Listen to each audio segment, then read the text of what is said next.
Hi friends, आज आहे गुढीपाडवा। गुढीपाडव्याच्या शुभ मुहूर्तावर आमच्या गावातील गजानन महाराजांच्या मंदिरामध्ये आमच्या हातून अभिषेक होणार आहे। त्यासाठी आम्ही सकाळी तयारी केली आणि निघालो आहोत मंदिरामध्ये जाण्यासाठी।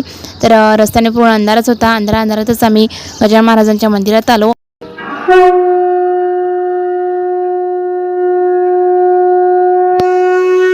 आम्ही मंदिरामध्ये पोहोचल्यानंतर शंखनादाने देवांना जागृत करण्यात आलं। त्यानंतर देवांचे जे वस्त्र वगैरे ओढलेले होते ते काढण्यात आले आणि आता आपल्याला अभिषेकासाठी जे पंचामृत लागणार आहे ते बनवण्यात आलं।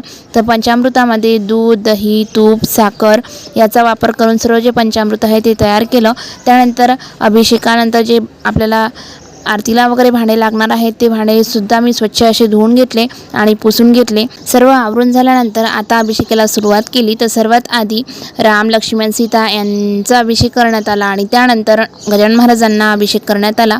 तर सर्वात आधी पाण्याने गजानन महाराजांची मूर्ती स्वच्छ अशी धुवून घेतली। त्यानंतर सर्व जे पंचामृत केलेलं होतं मिक्स ते पंचामृताने गजानन महाराजांना स्वच्छ असं धुवून घेतलं।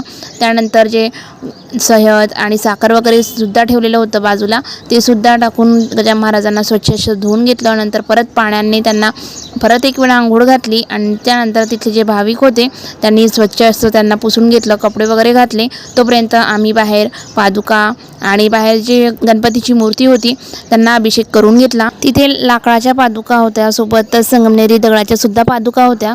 तर दोघं पादुकांना छान असा अभिषेक केला। अभिषेक झाल्यानंतर त्यांना गंधपुष्प सुद्धा वाहून झाले। ते झाल्यानंतर आम्ही आलो बाहेर। तर बाहेर छान असं पिंपळाचं झाड होतं। तर पिंपळाच्या झाडाला सुद्धा आम्ही पाणी वगैरे घातलं आणि गंधपुष्प टाकून पूजा करून घेतली। त्यानंतर तुळशीची देखील पूजा केली, तुळशीला सुद्धा पाणी वाहलं आणि गंध अक्षता वाहल्या। त्यानंतर तिथंच समोरच महादेवाची पिंड आहे। तर त्या महादेवाच्या पिंडीला सुद्धा पाणी वाहलं, दोघांनी मिळून पाणी वाहलं। पाणी वाहल्यानंतर तिथं सुद्धा पूजा वगैरे केली आणि त्यानंतर तिथे सुद्धा गंधपुष्प वाहण्यात आलं आणि ते सर्व पूजा वगैरे विधी झाल्यानंतर आम्ही आता आलेलो आहोत मंदिरामध्ये आल्यानंतर सर्वांनी मिळून आम्ही छान अशी आरती केली। अशा प्रकारे मराठी नववर्षाची सुरुवात आमची गजानन महाराजांच्या सेवेने झाली। तुमची सुरुवात कशा प्रकारे झाली हे आम्हाला कमेंटमध्ये नक्की सांगा। चला तर मग बाय बाय।